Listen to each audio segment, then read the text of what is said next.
Gina Spivey, the Special Needs Director here at Calvary. Welcome to Beach Day 2017.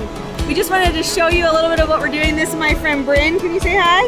Hi. So Beach Day is a day for families to just be together and bring their kids to the beach. We try and take everything that makes going to the beach difficult out of their beach day experience. So we're gonna park your car, we're gonna provide you food, but it's really just about a time to sit back and enjoy this beautiful creation that God's made in the ocean and to marvel at it together, to spend time fellowshipping with one another, families who have similar life experiences. We just want them to get to spend some time together, and then we get to spend time with our best friends, hang out with them in the water, touch the sand. A lot of our families don't get to go to the beach, never been to the beach, haven't come to the beach since the last beach day.